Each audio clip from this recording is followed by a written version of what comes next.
Ladies and gentlemen, boys and girls, children of all ages, we proudly bring to you the paranormal podcast sensation that is sweeping the nation, hosted by Andrew and John. This is Sasquatchers!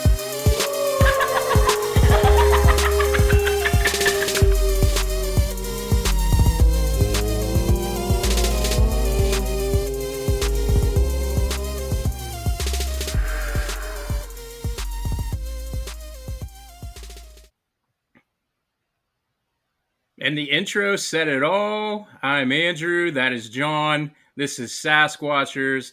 Tonight we have an awesome guest that I've been looking forward to speaking with since I started this show. It's actually one of the first gentlemen that I reached out to be a guest. And it just took a while to be able to interact with each other because he was out doing the Lord's work, squatching. And his name is Daniel Hageman. He is the founder and the director of the Butler Organization for the Research of the Unexplained, formerly known as the Butler UFO Group. And without further ado, I will pass it along to him so that he can tell us a little bit about that organization. Thanks for having us, guys. My name is Daniel Hageman. I'm the founder and director of the Butler Organization for Research of the Unexplained.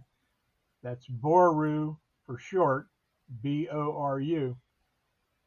We started out back in 1982, early part of 82, and at that point in time, we went by the Butler UFO Group.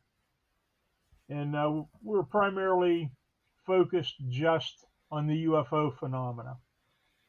And over the years, membership started to grow. We had people that they got quite upset because all we talked about were UFO sightings. And of course, if you didn't have anything new to talk about, you talked about Roswell or things that happened back in 1946, 1947. And we had people that were truly interested in ghosts, the Dog Man, Bigfoot, and other creatures in the paranormal in general.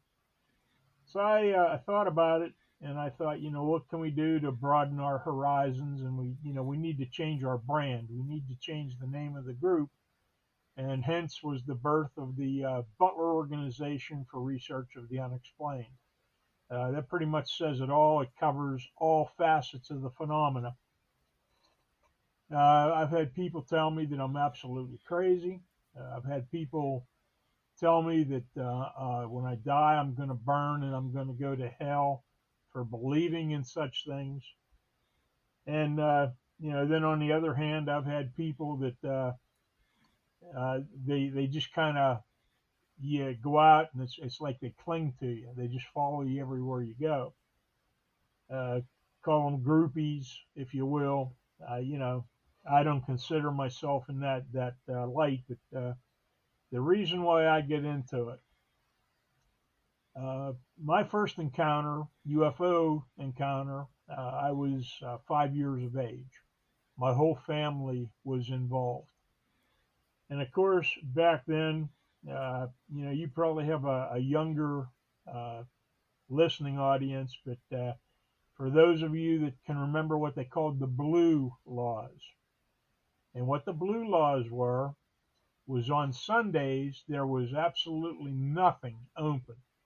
You couldn't buy milk. You couldn't buy bread. You couldn't buy toilet paper. You couldn't even get gasoline. Everything was closed on Sundays. So what did people do? They spent the day. Families would get together, go to the grandparents, so on and so forth, which in this case, that's exactly what my family would do. On Sundays, we'd get up, we'd go to church. After church, we'd load up in the family car and we'd go to the grandparents for the day. And we would stay from daybreak till 9, 10 o'clock at night, and then we'd load up and we'd go home. My grandparents, they lived up off of Route 38 north of Butler. And they lived in a small community just outside of North Washington, PA. We were coming home and we were headed south on Route 38 near the Oneida Valley Dam. If any of your listeners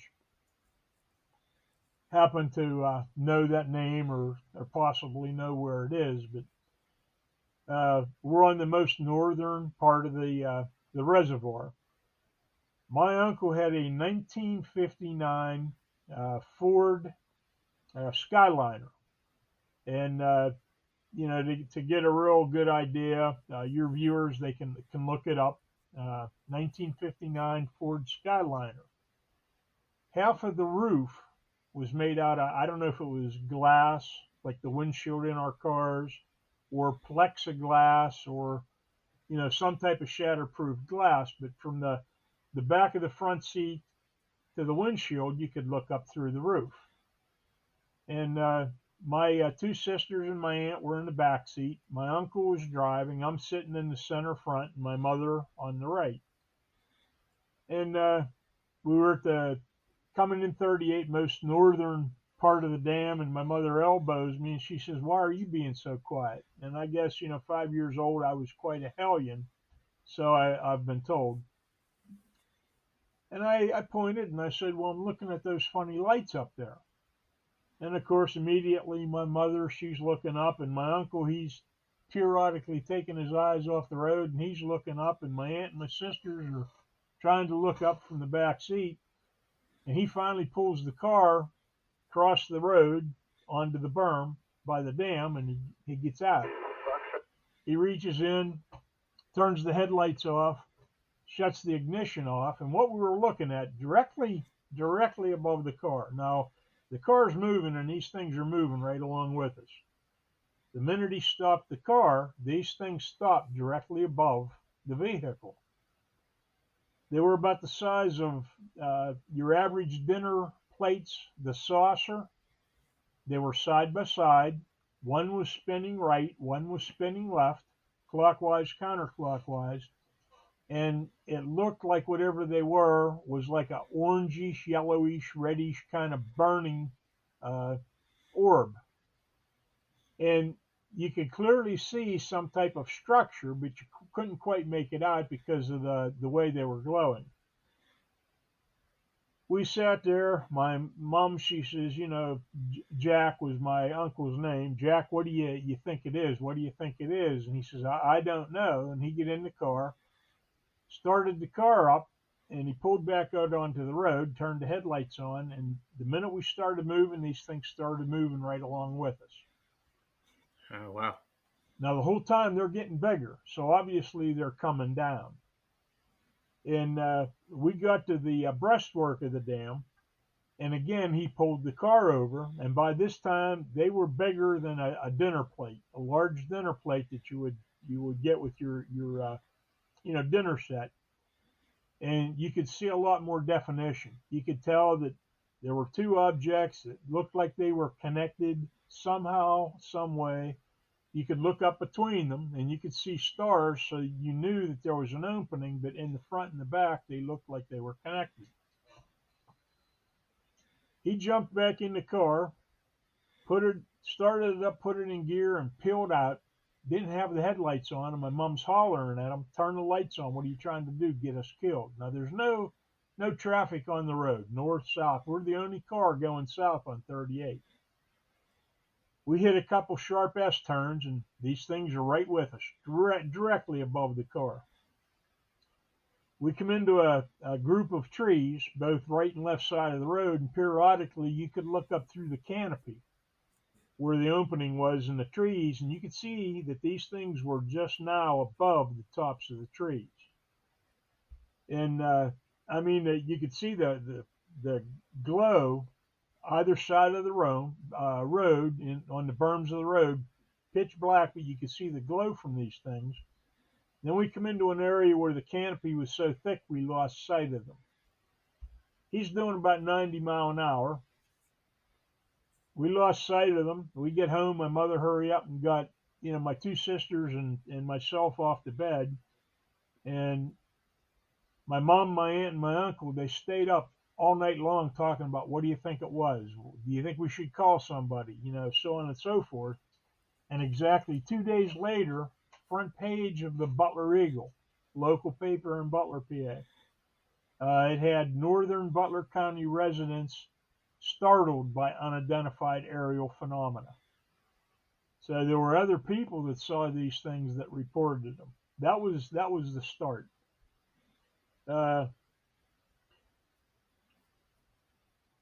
5 years of age, I'd have bizarre dreams.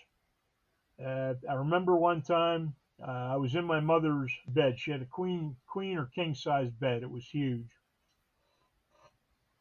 I wake up and I'm laying face down, and you take a king size or queen size bed, there wasn't one section of that bed that wasn't covered in some kind of slime. It's the only way I can describe it. A gooey slime. And I'm face down in it. I was covered from head to toe in this stuff.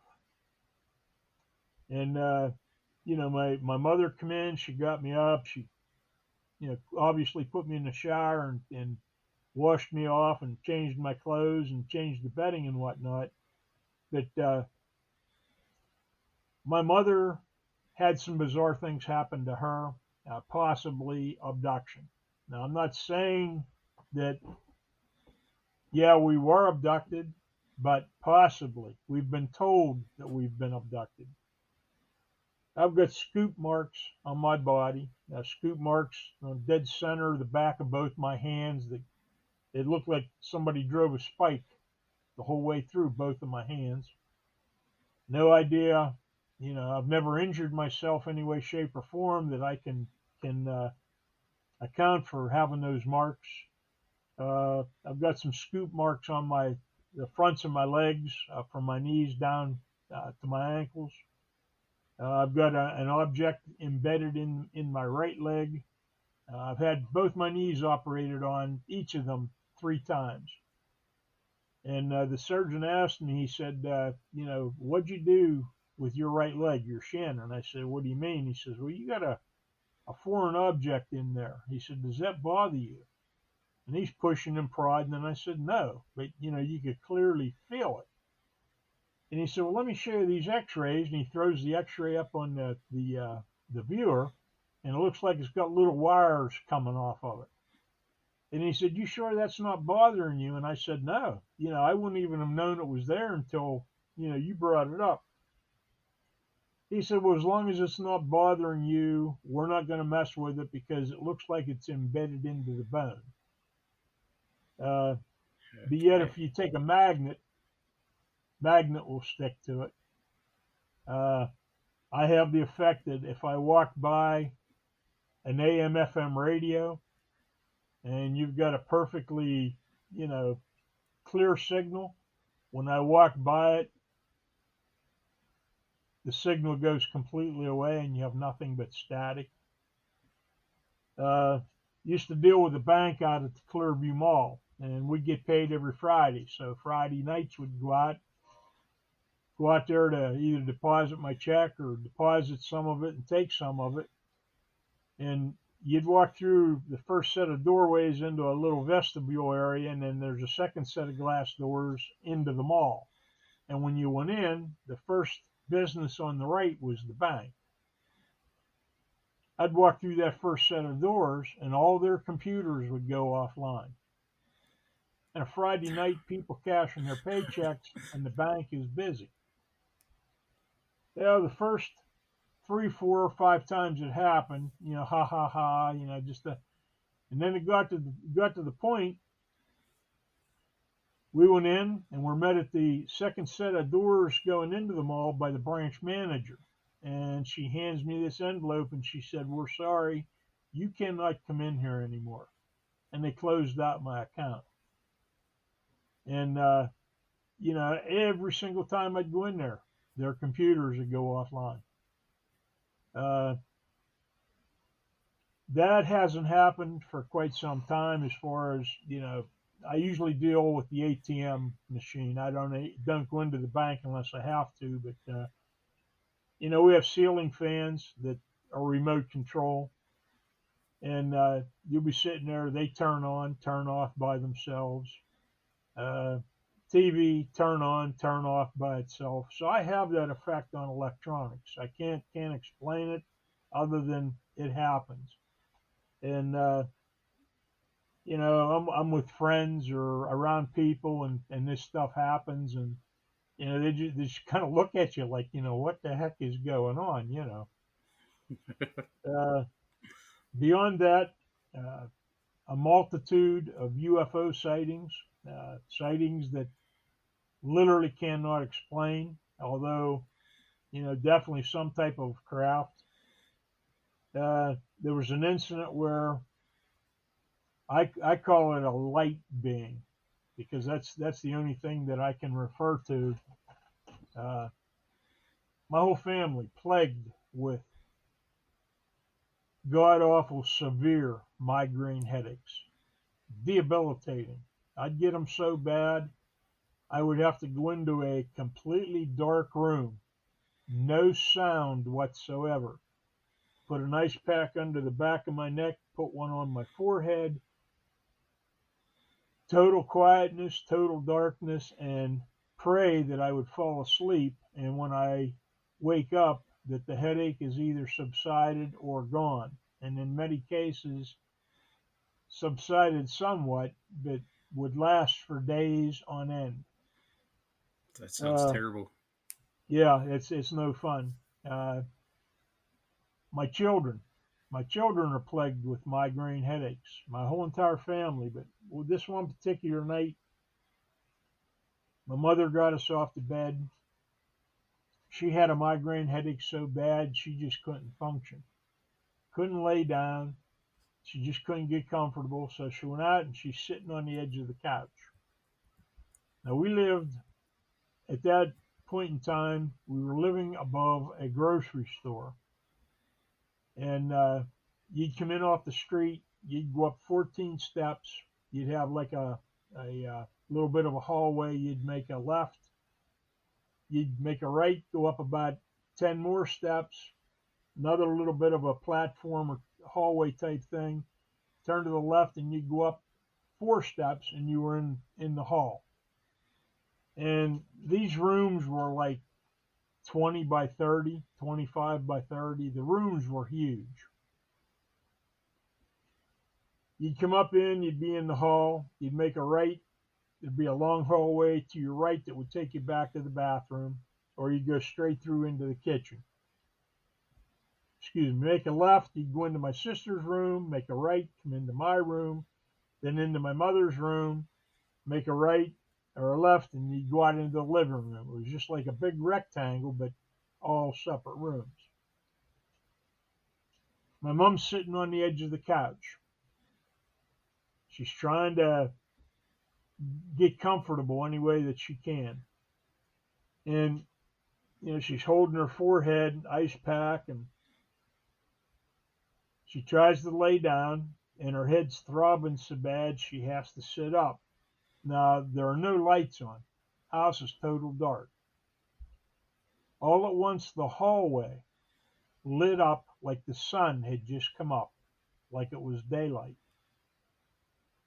My mom said, and of course, trying to get the information from my mother over the years, you'd see her choke up. Her eyes would get all teary, and then she'd start big tears rolling down her cheeks. She couldn't talk about it. So I really, really never got the full story from her. But she said the hallway lit up like daylight. And she said she's sitting there looking out into the hall, and she can see part of an arm and a hand on the railing. I get goosebumps talking about this. And she Yeah, said this absolutely. being is coming up the steps. And when it got to the top step, it turned. Perfect outline of a human being or what looked, but no facial features other than it was all illuminated, and it was as bright as the sun.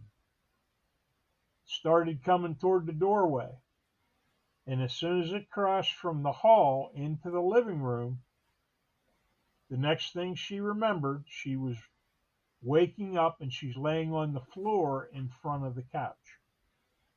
That's all she could remember. That very next night, it was just the reverse, opposite of what I just told you guys. I remember complaining, how are we supposed to go to sleep with all the lights on? She had every light on in the house. How are we supposed to go to sleep?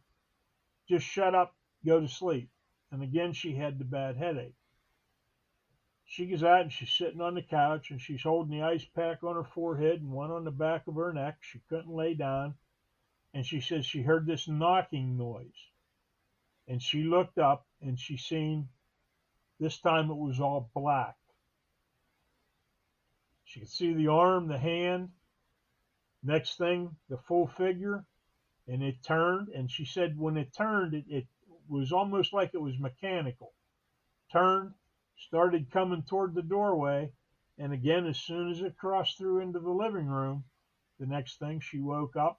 She was passed out. She was on the floor in front of the couch. Wow, I remember her calling her brother, my uncle, and he's the one that was driving when we had the two saucer sighting out by the dam on Route 38. But she begged and pleaded with him. Now he was living in Akron, Ohio. We were in Butler. And he said, well, you know, it's going to take me. I can't come today. But he said, I'll pack up some stuff. Begged and pleaded with him to come and stay with us for a couple of weeks. And he came, and everything was normal. When he left to go back to Akron, that very night, we had the same thing happen all over again.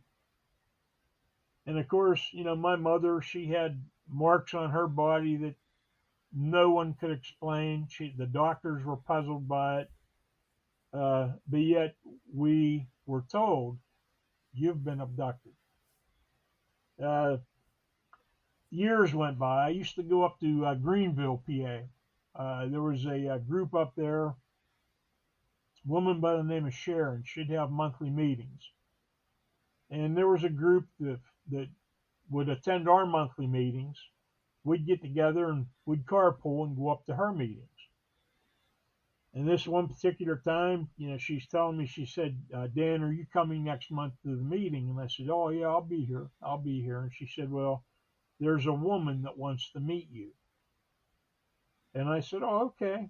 And she's telling me, she said, but I want to, you know, forewarn you, when you meet her, don't think ill of her, you know, because first impression people get, she's an oddball. She's a little strange. Now we're in it's a church, school auditorium type building. And the room that we were in, they called it the Great Room. And it was a library. And you'd go in this, and the wall over to the left from floor to ceiling was a big fireplace, gigantic. And they had 6 big sofas placed around this fireplace, and some armchairs that people could sit and, you know, talk or read or do whatever. On the opposite side of the room, they had 9-foot banquet tables. And they had them set up in a big rectangle. There were 4 9-foot tables down this side, 2 this way, 4 coming back, and then 2. Made a big rectangle, and they had people that would sit all the way around those tables at the meetings. In this particular meeting, you go in, and I'm at the very end on the corner. And at that point, there were 50, 60 people sitting around these tables. When you went into this place, you walked through a set of glass doors into a little bit of a vestibule. You'd go through a second set of glass doors into a larger room. Then you'd go through a third set of glass doors, and you'd go off down to different hallways to go to different areas of this campus. When they brought this woman in, she very old and very frail. She had to have somebody help her. And the minute she came through the first set of doors, she was overcome. So they had to have somebody on both sides of her helping her to come into the hall. Now, I had no idea who this lady was. I wouldn't even be able to point and say, "Oh, that's the lady, because I didn't know who she was. The minute she walked through the doorway into the hall, we made eye contact. And it's almost like as if her eyes were burning a hole through me. And they brought her up. Sharon said, "Dan, I want to introduce you," and I extended my hand to shake her hand, and she clasped my hand in between her two hands.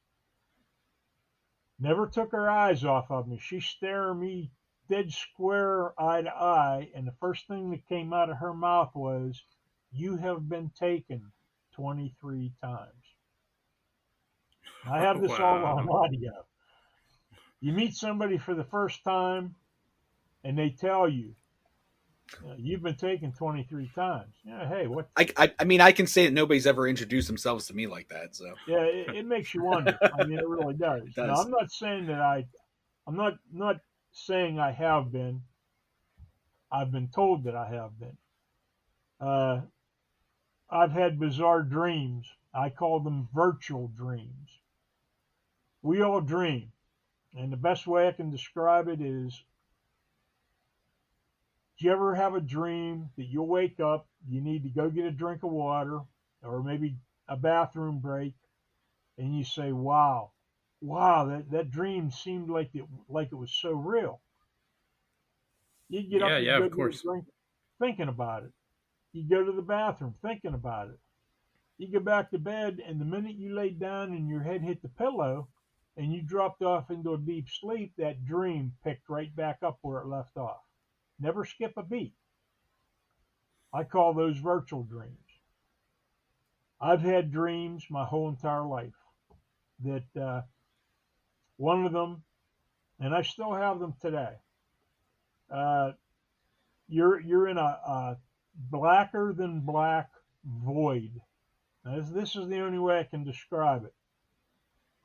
A white light, brighter than any light you can imagine, in the center, and it's spinning, and you're being drawn toward it. And I am fighting with every ounce of my being to keep from being drawn into that light. So much so that when I wake up, it's like I just stepped out of the shower with my clothes on, soaking wet from head to toe. And I mean, it just can't explain it other than what I've just told you. Another dream that I have, uh, I'm on an elevated platform or table. I can see the wall in front of me is a massive wall of all kind of gauges and controls and blinking lights.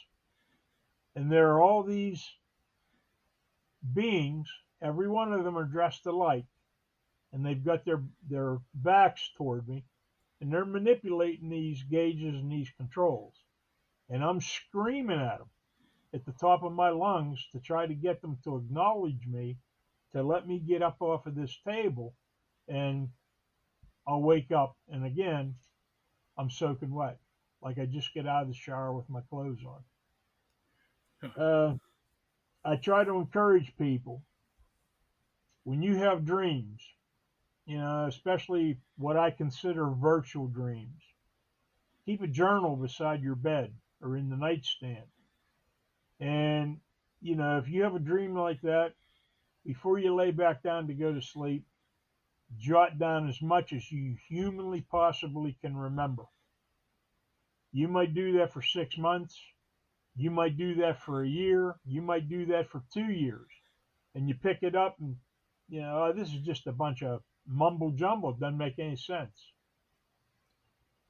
You got to faithfully do that and continue to do it, because it's like putting the pieces of a jigsaw puzzle together. That's your subconscious releasing information, and eventually what you think is mumbo jumbo is eventually going to form a picture, and it'll help you have a better understanding as to why you're having these dreams. 1982, I lived up on Route 38. I rented a home. Some friends of mine had come over for the evening. I was laid off, he was laid off, and him and his wife and we'd get together and would play cards, sometimes till 2, 3 o'clock in the morning. And this one particular evening, it wasn't completely dark yet, but yet the sky was pure blue. It was getting toward dusk, and my daughters were still little in diapers, and they were in the bathtub, and of course couldn't leave them unattended. So the wife is in there, taking care of them, and buddy of mine, his wife, she was pregnant, and she said, "Well, I'll go in and I'll keep them company while you and Howard, her husband, while you guys, do what you're going to do." So I had been working on a CJ5 Jeep that I had, and had done a tremendous amount of work. And Howard says, "Well, show me what you've done to your Jeep." And we get up, and I go out the back door, stepped out onto the back porch, and as I started to get down the steps, he reached up and he grabbed me by the back of my arm. Out my back door, now my landlord, he lived probably 2, 3 football fields distance-wise away from where my house was. You could just see the top of his roof because of the contour of the ground. His wife trained horses, so they had big horse corrals all over the place. I lived on a three acre plot of ground. And then, of course, his house, like I said, was just slightly down over the hill. But way out in the distance, you could see a tree line. And Howard says, "What the hell is that back there?" And I look up. It's almost like as if somebody was standing right in front of you holding a spotlight shining in your eyes. You're shielding your face like this, the eyes from the light being so bright. And this thing, whatever it was just down below the tops of the trees. I said, "Oh, I don't know, Howard, maybe landlord put up a new dusk to dawn light. He does have horse corrals back there." And I walked out around the corner of the garage, didn't really think much more of it. As soon as I cleared the garage, I looked back up. Well, now this thing is just above the tops of the trees. He joined me and he said, "No," he said, "that's not a dusk to dawn light. What the heck do you think that is?" And what it looked like a translucent, milky bubble. And inside you could see some type of structure, but you couldn't quite make out what it was because it was so bright. We stood there and we looked at it.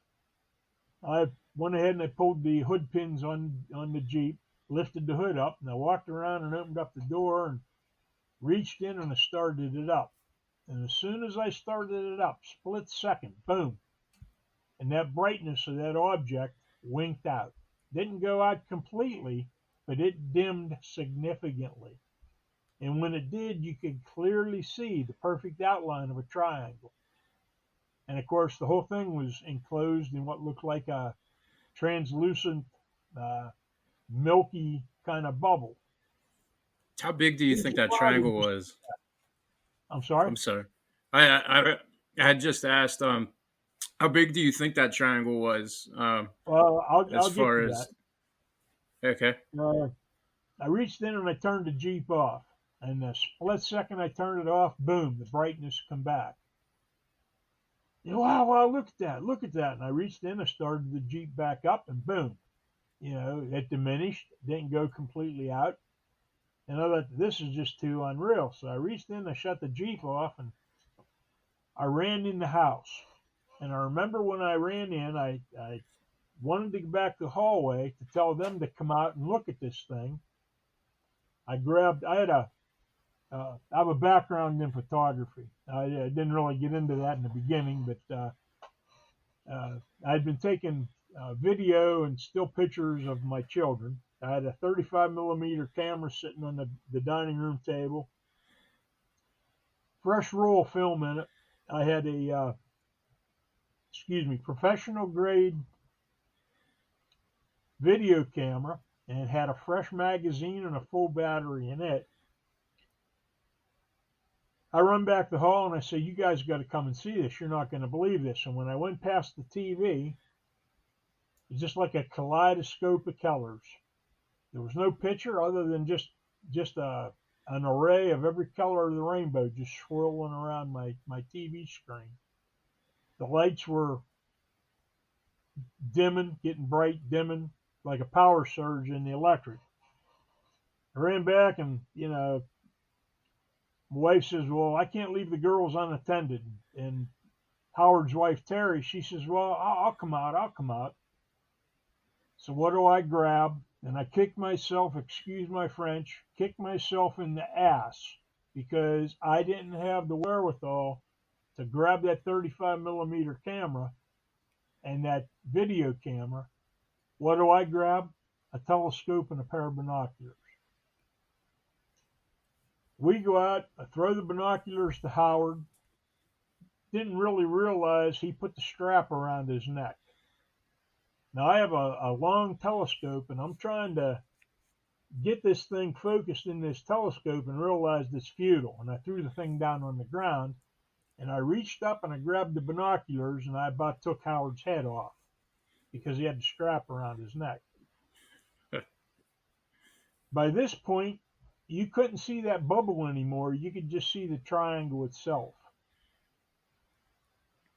You take the rack off of a pool table, triangular shaped pull ball rack. Yeah. Visualize that, a light on the front and a light on the corner on the back, one on each side. And these things they're not blinking like navigation lights you would see on a commercial or military aircraft.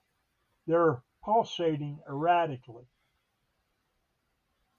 This thing's starting to move across the sky, and all at once, out the back side of it, the flat side, it was like a blanket of cobalt blue glitter spewing out of this thing.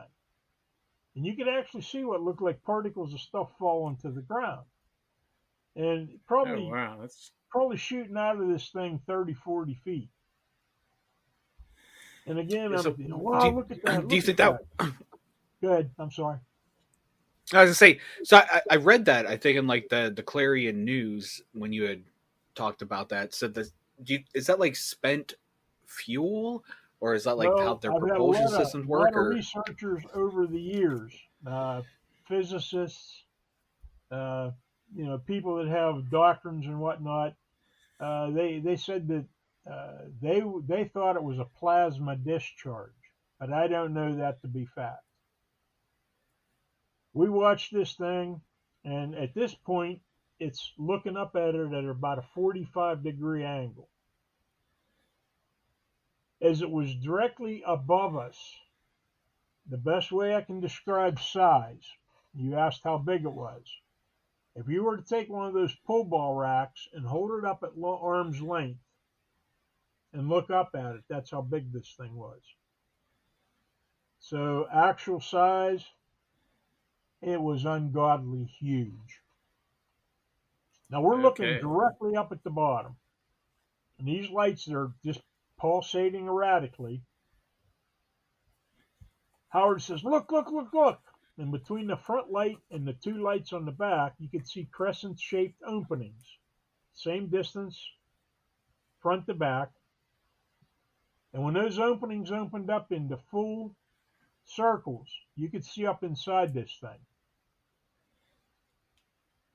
If there's such a thing as the goldest gold of gold that you can imagine, that's what it looked like up inside. But there were also two metallic spheres. Very shiny, very highly metallic. Those things dropped down out of that triangle simultaneously. And they dropped down so far, and then they bobbed up and down real slow until those openings closed. Now, did these spheres look anything similar to the ones that you saw when you were 5, when it was above your uncle's vehicle? Those were more disc shaped. The ones above my uncle's car. These spheres were probably size-wise, from where we were, bigger than a Volkswagen Beetle. They're perfectly round, very highly metallic spheres. Once the opening's closed, I'm standing looking at the one on the right, looking up at it. Sparks started shooting out from the center of it.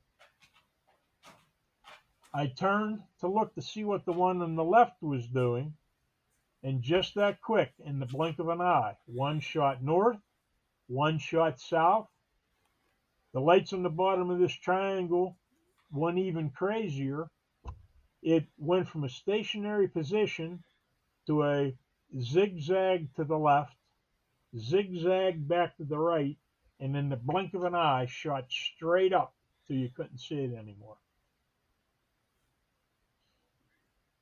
There's a community that's probably 15-mile away from where I was living at the time, called Karn City. There were people in Karn City that reported just the opposite of what I just explained to everybody. They saw these spheres coming in. They just materialized out of nowhere, and they're playing follow the leader or chasing each other around. And all at once they stopped, hovered, and started bobbing up and down real slow. And out of nowhere, this massive triangle appeared, opened up on the bottom, spheres went up inside, those openings closed, and boom, in the blink of an eye, the triangle was gone. Okay, wow. So Now, that covered a lot of ground. I'm a veteran. I was in the U.S. Navy, stationed aboard the USS America, CBA 66. Aircraft carrier, it was a part of their attack group. I worked on a lot of sensitive aircraft.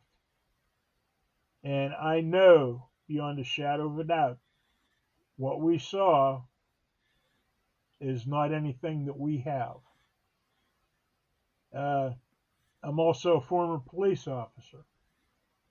So, just basically, I know beyond a shadow of a doubt that we're not all there is.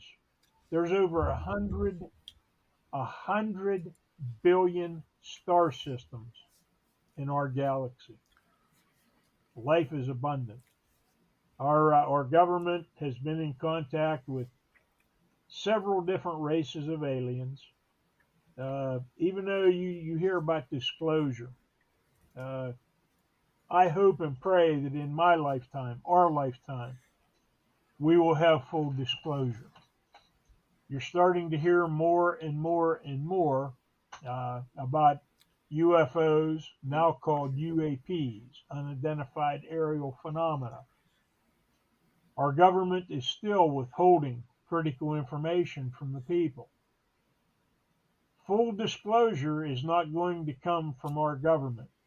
It's going to come from groups like ours. Are you familiar with Preston Dennett? Yes. By chance? Yes. Preston was on our show a couple of weeks ago, and he said the exact same thing.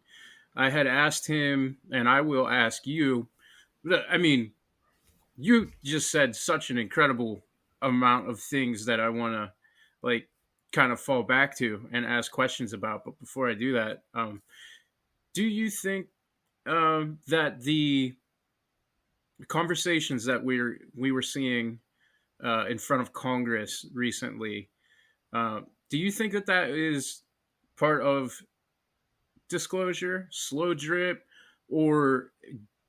and Preston kind of went the other way and thought that it was theatrics and a distraction and to try to, distract us from some actual truths that were happening at the same time. And then to follow that up, not long ago, we have the the Mexican Congress was looking into some bodies and interviewing some people. So, do you think that what we're seeing in Congress and with the government is true disclosure, or is that more theatrics to kind of distract us? It's actually both. Uh, there is some truth in what we are hearing, but there is also some lies and falseness with what we're hearing. I tell people, and it's a hot topic. People really get upset, but you know, I served in the military. I do not trust our government, no way, shape, or form. I don't know Uh, many veterans who would say different than that, and thank you for everything you did as well. I appreciate it. Uh, like I said, that's why I made the statement that I did, that disclosure is not going to come from our government. Our government has lied to the people so much, and has covered up and has hidden so much, that they'll never come clean with it, because they don't want to make themselves look bad. They say 1947 Roswell. Well, actually, there were two retrieved craft in 1946 that you hear very little, if anything, about.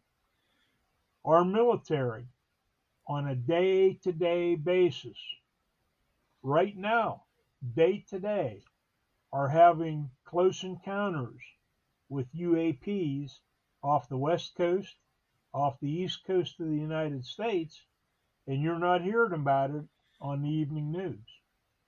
Although you do have some witness blowers that they feel that the public has a right to know. Just recently, the Pentagon did admit that UAPs, UFOs, are real, and they don't know what they are or where they're from, although I believe they do know, and they are not quite sure what they can do about it, if anything. And there's technology out there, the military-industrial complex, and the people that control all the money in the world. They don't want the technology released to the people, and they will actually kill your whole entire family to keep that truth and those secrets from getting out. And that might seem hard to say, but it's actual fact. There's a device no bigger than a standard shoebox that would give you all the power you could ever want or ever need for your entire lifetime and beyond. And that technology has existed for decades, but yet Is this like they a don't Nikola know. Tesla kind of thing? Absolutely, absolutely. Yeah. And you can get into it. You can dig and dig and dig and dig and dig, and there's information out there, but it exists. It's there, and it's sad, because I think every man, woman, and child on this planet could benefit so significantly from the technology that they have, that they won't release. And that's sad. It really is. Yeah, So, Dan, I have a quick question, Dan. So, again, thank you for your service and your service as an officer as well. Um, so, we have these cover ups and disclosures and things like that. But why do you think that the extraterrestrials, the other life forms, are coming here? Like, they're obviously traveling, speed of light, if not faster, or whatever they figured out to get here. And they could have like, we could be done. Like, they could have ended us easily if they have that technology to travel like that, right? Like, we don't have that. So, like, they're a little bit more advanced, but like, why do you think they're here? I believe that everybody is becoming more enlightened, kind of like climbing a ladder, so to speak. Uh, there are good and there are bad. There are races of aliens that would think nothing of wiping out humanity completely. Uh, there's a fine balance there, and our government has been in contact with both. But I think because the government is not really divulging the information and making people aware of really what's going on, that they are attempting to make contact with man. And I don't mean landing on the lawn of the White House. I think that you'll find out, like I said, that full disclosure is going to come from the people, not the government. Are And you that's familiar because these with beings, they'll make contact with the people. right? Are you familiar with the work of Bud Hopkins by chance? Oh yeah, yeah. Yeah. When you were talking about some of those experiences at the beginning of the program, I couldn't help but think of a book that I haven't finished it because I I'm like every other millennial. I have the attention span of a cricket at this point because of technology that's in my hand at like at all times.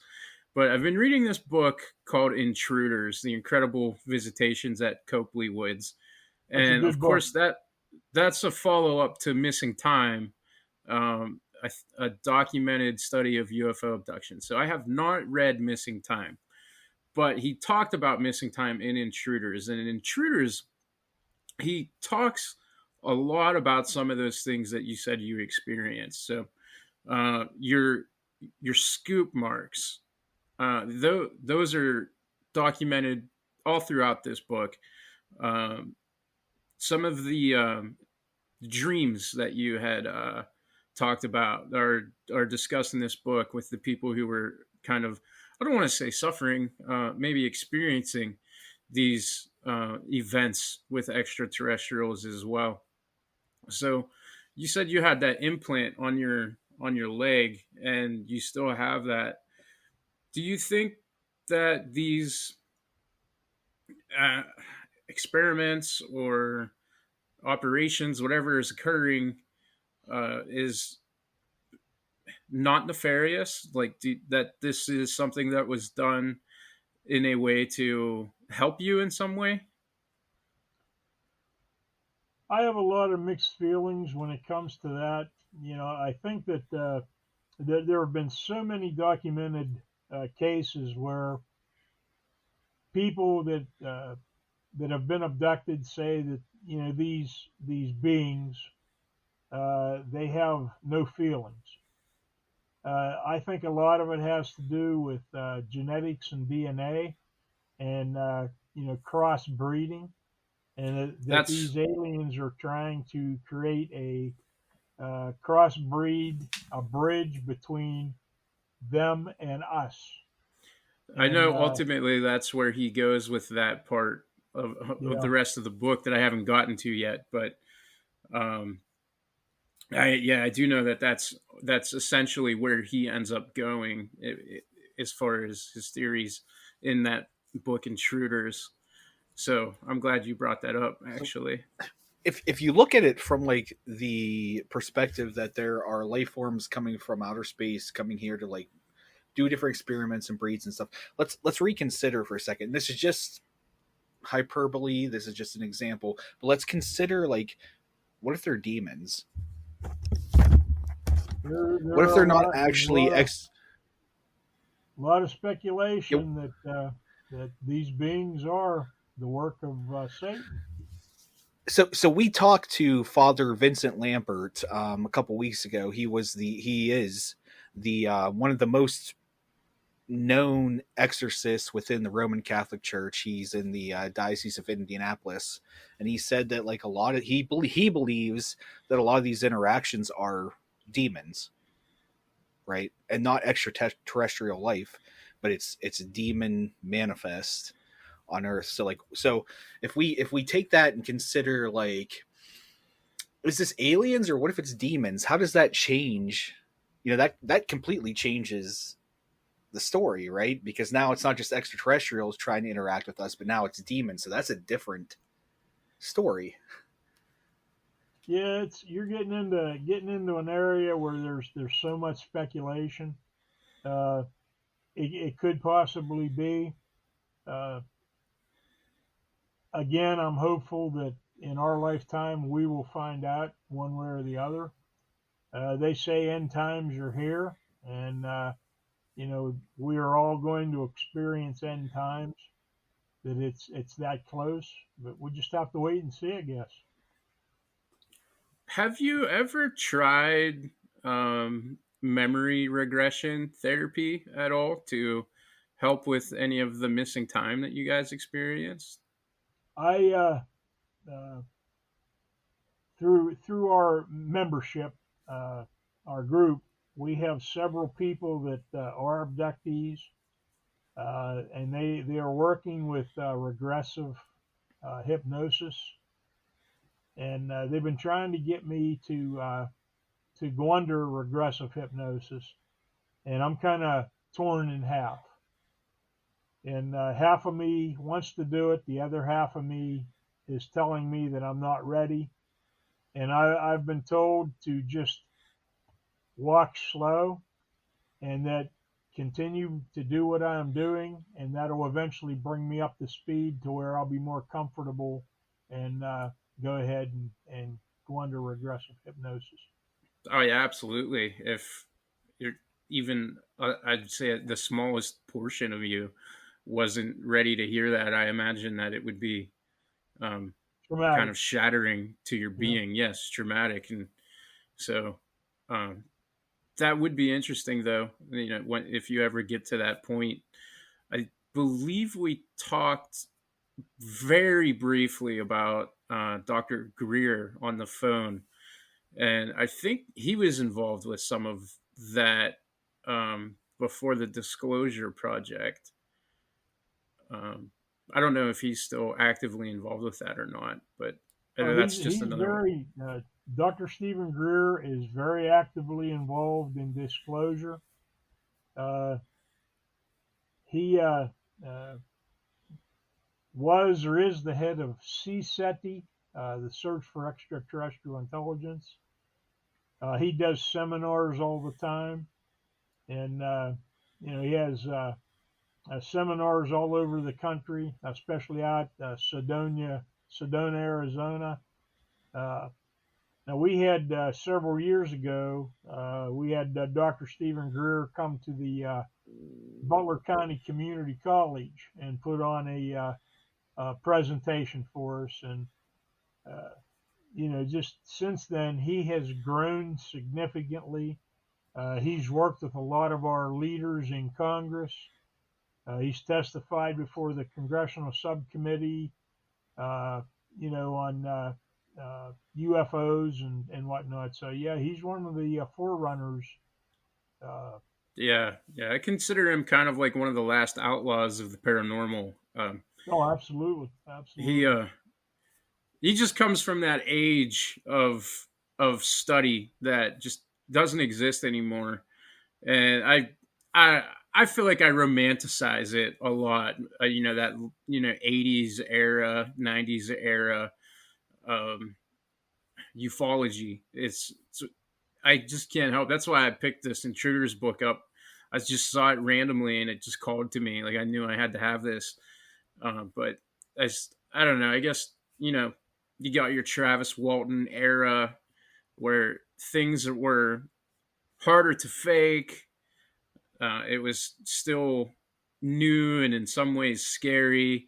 It's just a lot different than like scrolling through TikTok or Twitter and just watching videos that it took real effort and you really put yourself on the line when you would get involved on either side of this. If whether at a researcher or someone who experienced things and had the courage to speak up about it, people looked at you different, and they still do in a way. But it's just I feel like that era, up until technology, kind of the internet age kicked in.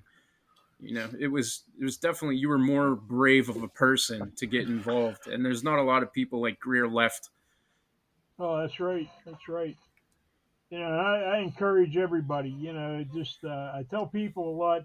Uh, they'll say, "Gee, I wish I'd see something," or "Gee," and I say, one must be careful what he or she wishes for. You may not like what you find out, but I have I I have I have encourage one singular everyone. UFO event. If you see something you can't explain, don't hold the information. Report it. Tell someone. Because that's To the only who? way that the Who are we truth is reporting ever to? going to come out. People have to be Not the more open government, with though. one another, and bring this topic to light. Do you have any Uh, members that are from MUFON at all? I'm former MUFON. We have dozens of members that either are or were MUFON. I love that organization. Like I support them, Well, they're wholeheartedly. very scientific about, like, it's not Oh just, yeah. oh, look, aliens. Yeah. Matter of fact, cleaning up, like I stated earlier, a lot of this clutter behind me, but I came across all my old MUFON ID tags. I still got them. Yeah, Well, I appreciate what I think are the alien skeletons on the right side of you. The thank one you. has a That's hat. what those are. Yeah. I was gonna bring the alien skeletons up at some point too. I've been I've been pretty. every time I look over here, I just see them in the corner of the camera. Yeah, I've actually got. They're downstairs in the bar. They're 4 foot high, alien gray. They're actually Hollywood props. They were made out in Hollywood. And every year at our annual Like the conference, moon landing. we display them, and a lot of people they like getting their picture taken with them. Sure. Well, But go I ahead. I was just gonna say, man, that hour blew by. Yeah, it did. Yeah. There is so many more questions that I could have for you, but we don't like to take too much of our guests' time. Would Podcast you? too. You know. Yeah, we Yeah, haven't even talked about my latest venture up at Kinzu by Bigfoot. Haven't We even should really we should scratched get the we surface. need to get that. We need to get that, right? yeah. If you don't mind staying on, I'll absolutely keep talking. We're called Sasquatchers, and we just never get to the Bigfoot stuff at Yeah. all, That we ever. miss it every time. So yeah, you should Well, tell us about that. uh, have you ever been up to Kinzu Dam, Allegheny National Yeah. Forest? Yep. Uh, I have I've been not. up there dozens of times. Every time I go up, I come home with more questions than answers. And it's not just, cryptids, Bigfoot, Dogman. We've also gone up for, UFO investigations. But this last visit, there's an area up there close to the dam that, excuse me, this time of the year they drain it. And I asked a buddy of mine the last time I spoke with him. I said, I've been meaning to ask you, why do they drain that area? This area is normally under 40 feet of water. And he said it's because, they get so much ice buildup and so much water runoff in the spring that it creates tremendous flooding. So by them draining this out, it eliminates a great portion of that. They drain it down, and after several weeks, you're able to walk out across it. And it's an area I could say the size of 10 football fields, but it's probably 2, 3 times even bigger than that. You'd have to see it to actually believe it. Uh, I actually posted some of the pictures on our Facebook page. So if anybody wanted to, look me up on Facebook, and they could go to my page and they could look at some of the pictures that we posted. What's the Facebook page? It's just go to Facebook and type in, look up Daniel Hageman, or look up BORU, BORU. And But we'll put all of the links into any of our platforms and stuff too, as well. So okay. to help push your organization and get I everything appreciate it. Really do. that you're Dan, working on out there. if you don't add me as a friend, I'm going to be really offended. Well, when you send me a friend's request, make reference to podcast, so that'll draw my attention, and I'll I'm just accept you kidding. as a friend. But we're walking out across this area and looking for footprints, obviously. You're walking out across an area that it's muddy, it's soupy in some areas. Still, some of the areas were entirely too soupy to even try to walk through because you'd sink up to your knees in mud. But you're walking across an area where you've got rusty uh, chunks of metal cans. You've got fishing lures, rusted hooks, fishing hooks that still have leaders of string on them, all rusty. And you come across these child-sized footprints, barefoot. What parent in their right mind would allow their child to run or walk through that area in their barefoot? You don't do it. Uh, we're walking along, we're following what we assume are juvenile footprints, and of course, again, the pictures are on the internet. Also, there's a lot more strange Kinzu. You go to Facebook and look up strange Kinzu. We're following these footprints. And we're going probably about 150, 200 yards. Left foot, right foot, left foot, right foot. And all at once, the child's footprints, they're gone. Now you've got a large set of footprints. These footprints have over a 4.5 foot stride between the right and the left foot. Can you imagine that? Okay. Over 4.5 foot stride. It's a pretty big leg span. Again, barefoot. Some of the pictures I've just posted on the recent footprints that we came across, 18 inches from heel to toe, 7 inches wide, and of course sunk, a good 2-3 inches down into the mud. Definitely not human. But we're following the juvenile footprints. All of a sudden, now you've got adult footprints.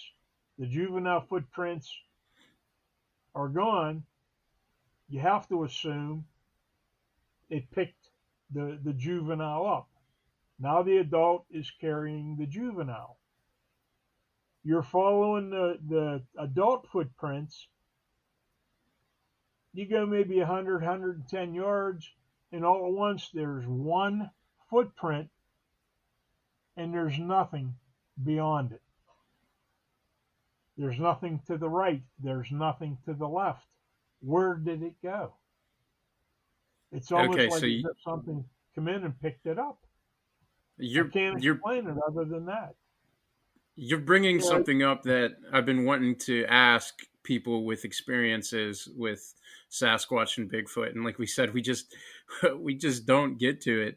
Um, do you think that the theory of Sasquatch being an interdimensional traveler has any weight? Like, do you think that possibly you came to the end of a track before the Squatches set forth into a portal of some kind or wormhole? absolutely. There is a tremendous amount of speculation that Bigfoot is interdimensional and possesses the capability of being able to slip in and out of our dimension at will. We have eyewitness reports of people seeing Bigfoot standing close to a tree or going into a crouched position, putting its hands up in front of its face and dematerializing right in front of them. Uh, yeah, it's overwhelming. The experiences I've personally had up at Kinzu. Uh, friend of mine that I go up and stay with when I'm up there. We'll go into these different areas, Rimrock. Uh, there's another area called the Circle, and each one of them have their own story behind them. But there's an area up there where apparently a porthole opens and closes, and Denny has actually experienced being in this portal when it opens. You're standing there walking down a trail. The grass is all beaten down, clearly a trail. And all at once, that trail disappears, and you're now looking at what looks like you're in the jungles of Vietnam or the Amazon. Dense, dense, dense vegetation. That path or trail that you were on is gone. Denny has stated that this particular occasion, there was a heavy ground fog that came in out of nowhere. The trail in front of him disappeared and opened up into heavy vegetation. And it got real bright, and he said it's like he's looking at these ancient cliff dwellings. Now, Denny has been in this area hundreds of times. And he said, I know what I was looking at isn't normal. And he said, I knew enough to stay right there, not go any further. And he said, after a little while, it closed, and there the path is again in front of me. I was up there. It was a little bit later in the year than it is right now. And it was cold. It was damp. It was sleet on and off. And I went up.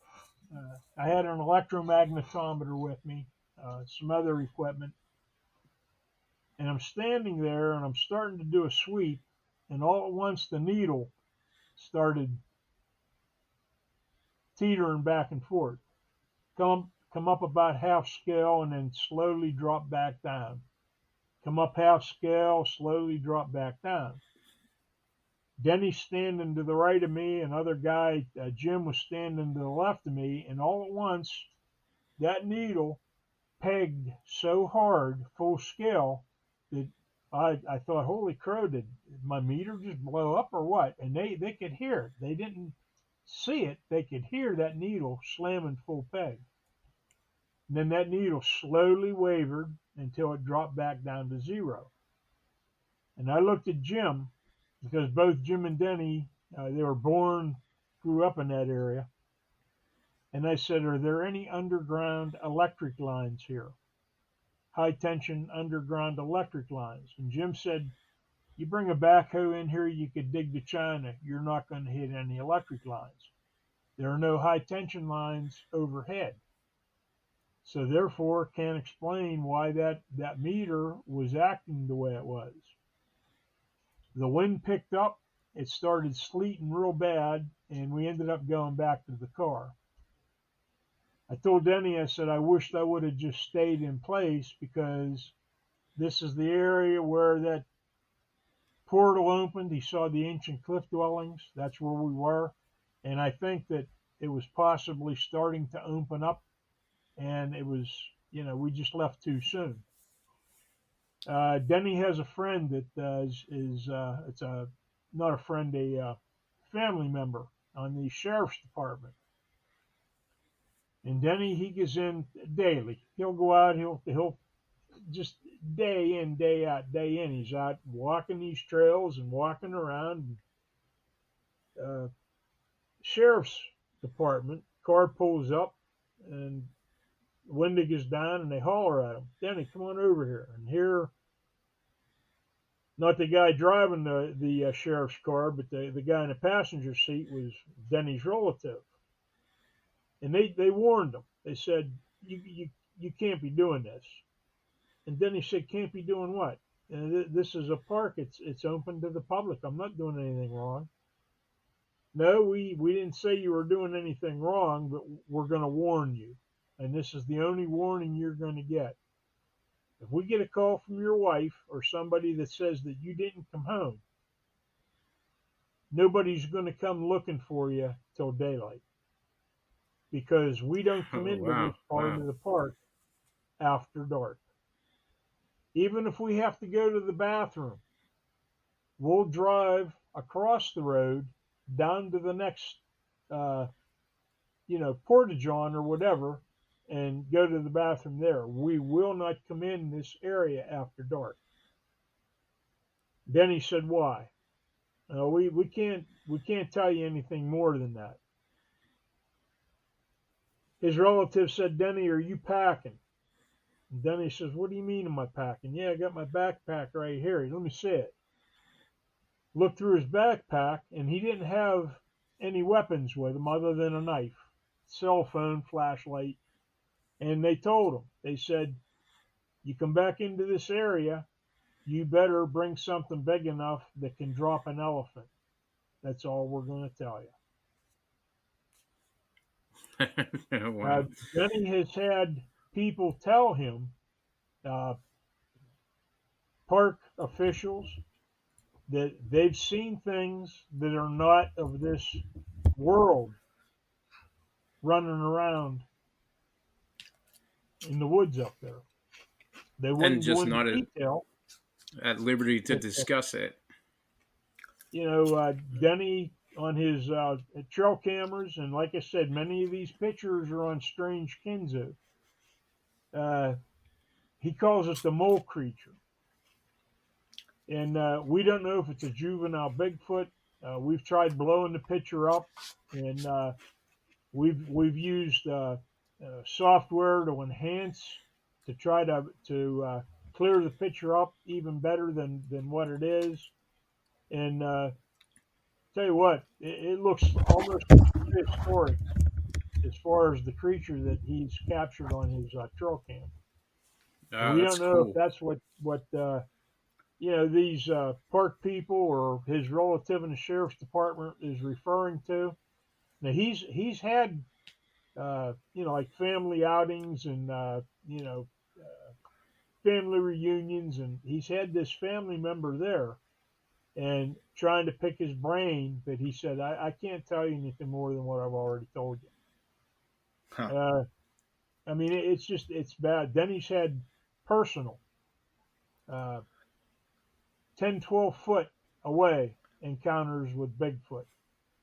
The one time that we were up there, stayed for a couple nights, and we went out to an area called Rim Rock. And they got these gigantic, these rocks are sometimes the size of a 3-story house. And there was one that's perfectly flat on top, slightly angled, and it's probably 11 feet off the ground to the top of this rock. Then he says, "That's where we're camping tonight. Do you think you can get up there?" And I said, "Oh, I'll get up there." We get up there and we put our bedding out, and we had our picnic cooler. We're sleeping, 4 o'clock in the morning. Denny wakes me up, and it's light enough that you can, you know, see a good bit around you. You can make out different things. And Denny said, "Did you hear that?" And I said, "Hear what?" "Hear you snoring." "Yeah, I heard you." "No, no, no." He said, "I'm serious. Did you hear that?" And I said, "No, Denny, I honestly didn't." And about that time, you didn't need to hear it. You could feel it. There were footfalls. Bump, bump, bump. I sat straight up and I looked at Denny and I said, "What the hell is that?" And he says, "Come on, let's get down. Let's get down." So we climbed down off of that rock we were on, and we started walking back toward the parking lot, and Denny heard this grunt. And first thing that come to mind, I thought black bear, you know. And then I thought, no, wait a minute. No, those footfalls, too heavy to be a black bear. That couldn't have been a black bear. Next thing, Denny says, "Look, look, look, look." And he's pointing toward the rock that we had just gotten off of. Here's a Bigfoot. I wish you could see the goosebumps I've got, guys. Standing there looking, staring directly at us. Had a picnic cooler up on top of this rock. And like I said, this rock's 11 foot high. Had its arm extended, had the lid flipped open on the picnic cooler, and it's rooting around, feeling around inside the picnic cooler, never took its eyes off us. brought an apple out, brought it down, and clasped it with both hands in front of its chest, made a grunting sound, walked around the corner of the rock, and then he hollered. I looked up, and here there were three of them, and we assume it was, a mother, a juvenile, and the father, and they disappeared into the woods. Oh wow! We went It's back just to the car. We're like completely maybe unbothered. 15 feet away from this thing. And I mean, I'm telling you what, just ungodly huge. We get back to the car and we sit in the car until daylight. We get back, and when we get back, we got pictures. They're on Strange Kinza if you guys want to look this up. Right beside the picnic cooler, there were rocks that were piled up. They were good sized rocks, but they were like piled on top of one another. And I said to Denny, what the hell is this? And Denny says, well, I think that's a gift. And I said, well, what do you mean it's a gift? And he said, well, they took our food, and this is what they're giving us in exchange for that. And I mean, that's burnt in the back of my mind. That's something I'll never forget. That I know beyond a shadow of a doubt. As sure as we're on here talking, we're doing this podcast. The big hairy creature, he is alive and well. Is it flesh and blood? It's a good question. Is it biomechanical, meaning a mechanical skeleton structure with flesh and hair over top of that? Good question. There are so many reports of people reporting a Bigfoot creature or Bigfoot creatures, followed by a UFO sighting, or a UFO sighting, then sightings of a Bigfoot or Bigfoot creatures.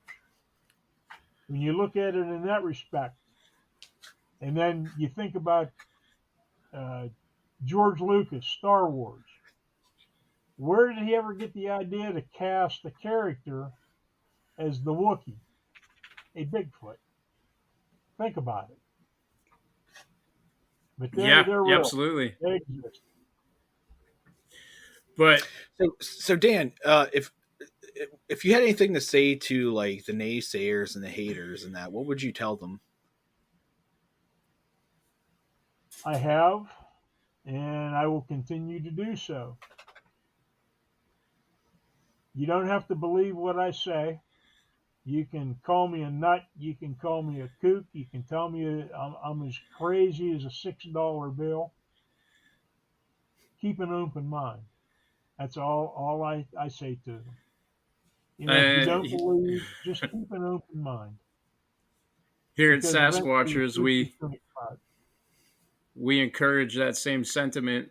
Always keep the open mind. I think there's a difference in being a skeptic and being a jerk. And I think a lot of times those two things cross over a little more than they should. The scientific method, we talked to Preston Dennett about that as well. It shouldn't be taken out of the equation when it comes to the paranormal and cryptozoology. So the importance of the scientific method, needs to be adhered to in all regards, especially in these still completely unproven, hard to believe situations such as UFOs and Bigfoot. I want to thank you for coming onto the show. This has just blown by. I feel like I could sit here and just let you talk for 6 hours. I would really love and appreciate if we could have you back on again sometime. I want to thank you guys. It truly has been a pleasure, and I would absolutely love to come back on. All right, awesome. We'll be in touch and figure that out. And once again, you are the director of the Butler Organization for the Research of the Unexplained, and we will share all of your links and information. And I implore all of the listeners to seek this out. I am originally from that area. I grew up in between Leechburg and Katanning. I bounced back and forth, and this is something that I wish I'd known about growing up, because As am I. yeah, I would have sought this out. And I honestly just discovered this doing show prep and research. And Yeah. but man, I just hope anyone who's local to that area, or anybody who can make a trip out and help you out and become a member, that they do. We always sign off in like kind of a silly way here, so I hope you don't. Every time, they don't know. We have to tell them ahead of time. We should tell them at the beginning. Yeah, we should. This It's, time it's just a little saying.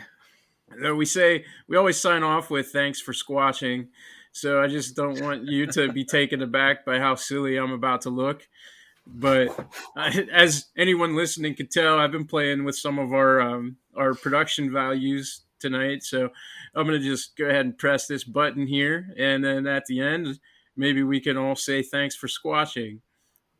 Sounds good.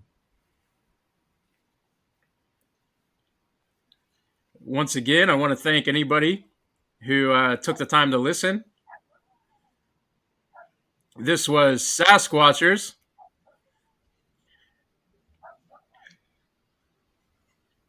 And we say thanks for squatching. For squatching. Yeah.